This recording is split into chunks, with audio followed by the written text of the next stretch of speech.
The story begins with a teenage Dimeji Balogun running scams in Obalende bus parks, sharp and fearless but invisible to power.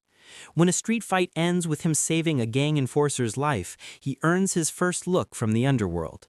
That day, Lagos noticed him for the first time. Dimeji steals money from his abusive stepfather and flees home. Hungry and desperate, he joins a car-snatching crew led by a man known only as Taju the Ghost. A deal goes wrong. Cornered by police, Dimeji fires a gun for the first time. The man dies, and Dimeji crosses a line he can never uncross. Taju makes him swear loyalty over palm wine and blood. Once you join the island family, you never leave alive. The crew grows powerful, smuggling fuel and stolen phones. Dimeji proves smarter than Taju imagined, negotiating with market bosses and bribing officers.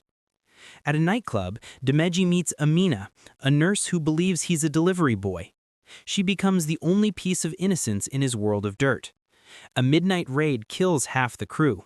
Taju disappears. Dimeji saves himself and two others and begins building his own empire from their ashes. Dimeji learns that Lagos rewards only those who adapt. He starts dealing directly with corrupt customs officials, earning the nickname D the Fixer. He takes over Obalende's black market trade. The boys who once mocked him now kneel to him. Power tastes sweet and addictive. Taju resurfaces, jealous of Dimeji's rise. Their reunion ends in a brutal street war. Dimeji wins and takes Taju's throne. He now controls fuel smuggling routes, car theft, and nightclub protection rackets. But the police commander who once protected him starts asking for bigger cuts.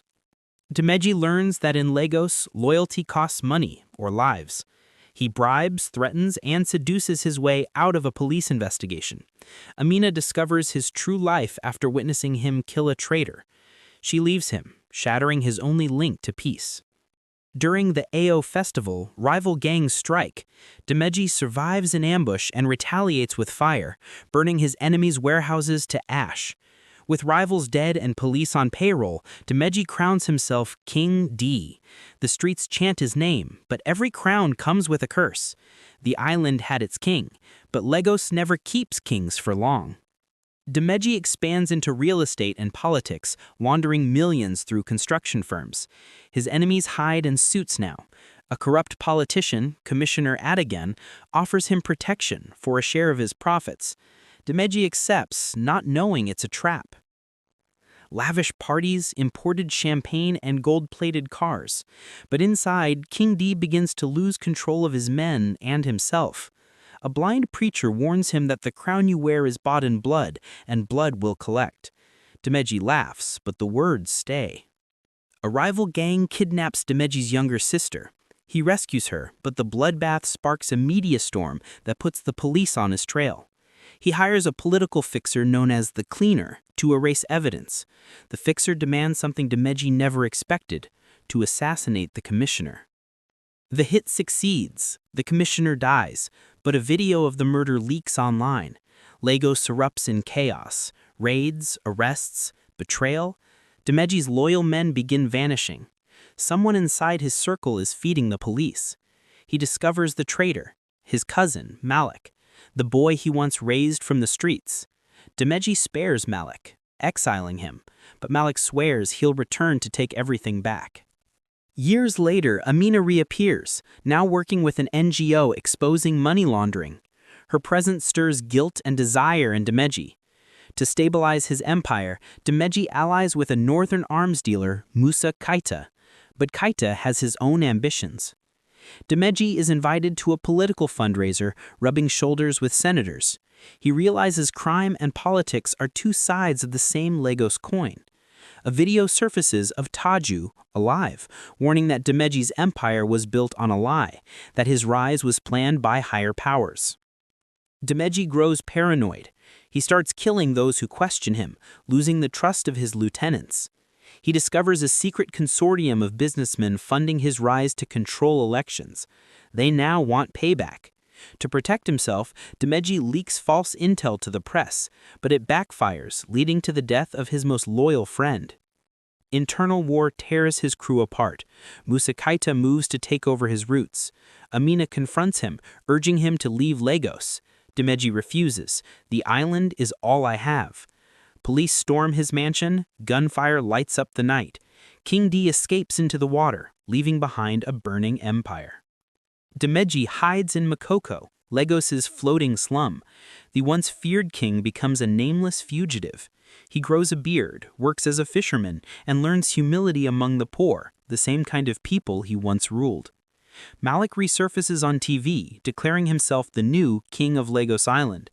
Dimeji listens to the news and whispers, "This is what I created." The same blind preacher finds him again, telling him redemption costs more than power ever did. Dimeji secretly reconnects with old allies. He begins plotting to reclaim the island, not for pride, but revenge. He rebuilds quietly, small heists, street deals, coded messages. The city believes he's dead. At night, he steps back onto the island for the first time in years. It has changed, and so have he. Malik now rules with brutality. The people hate him. Dimeji sees a chance to take back not just power, but justice. Amina helps him infiltrate Malik's network by posing as a journalist. Their old love rekindles amid the danger. One by one, Malik's men disappear. Rumors spread, the old king walks again. Malik retaliates by bombing a market, killing innocent people, including one of Amina's NGO workers. Lagos turns against both kings. The media calls it the island curse. Dimeji finally faces Malik in an abandoned warehouse. Their fight ends with Malik mortally wounded, but smiling. "You just became me." Dimeji takes back control, but he's a ghost of his former self. Power no longer feels like victory. He learns that the consortium still exists, now backing a governor. They want him to fund the campaign through blood money again. For the first time, Dimeji refuses. The consortium declares war on him. He releases a video confession exposing politicians, police, and business moguls tied to his crimes. Lagos erupts in protest. The people chant not for him, but for justice. Amina is killed in the chaos, dying in his arms. "Now you're free," she whispers. Surrounded by police, Dimeji surrenders. Let them see what power really costs. The court is packed. He names names.